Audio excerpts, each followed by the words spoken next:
Rod D. Martin. He's the founder and CEO of Martin Capital. He's a technology entrepreneur and investor, a futurist. He's from Destin, Florida. Fox Business calls him a tech guru. Gawker once labeled him a brilliant nonconformist, while Britain's Guardian described him as a philosopher capitalist. Blaze TV, which was me, named him one of America's leading public intellectuals. And that's what I call him. I stand by it. Rod was part of PayPal's pre-IPO startup team, serving as special counsel to founder and CEO Peter Thiel. He also served as policy director to former Governor Mike Huckabee.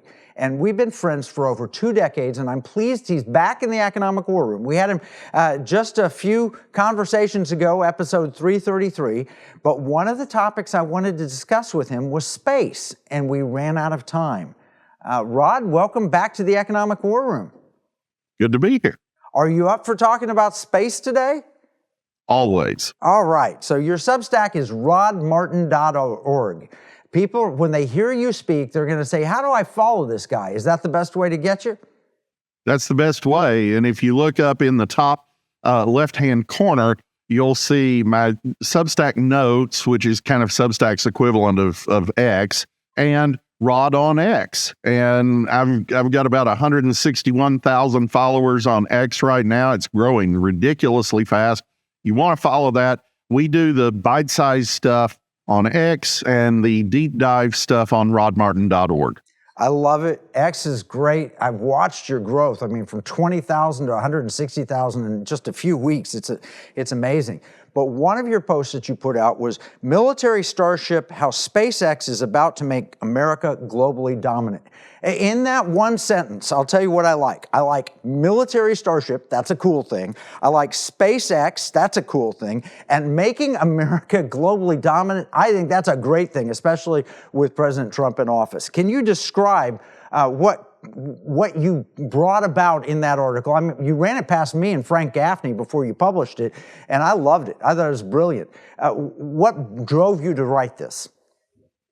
Oh, I've been talking about this, as you know, for years. I've talked about this on your show years ago, just not at this level of detail. It just needed writing. It's time for people to actually start understanding what it is we're talking about here. Starship is not something that Elon has ever conceived of in the way that NASA has traditionally conceived of anything. You know, we built a handful of Saturn V's. We were going to build a handful of SLS, which I think is probably going to get canceled now, and rightly so, because it's about $4.1 to $4.5 billion a launch. It cost $900 million to deploy the entire 3rd Infantry Division to Iraq, but $4.1 to $4.5 billion per launch for a fully expendable rocket that can take a handful of people to the moon. It's absolutely absurd. And Starship is going to be able to do 100 or 200. I mean, nothing like that has ever existed. And it's 100% reusable. So you're talking about operating costs in the neighborhood of $2 to $5 million a flight, not $4.5 billion. I mean, and you get to reuse the rocket. You get to reuse the ship. And it is a ship, and it's really a big deal. But because of on-orbit refueling, you're also able to take the full payload anywhere in the solar system. So, you know, you're not talking about a tiny little capsule getting to the moon. You're talking about 100 tons getting to the moon or 200 tons getting to the moon.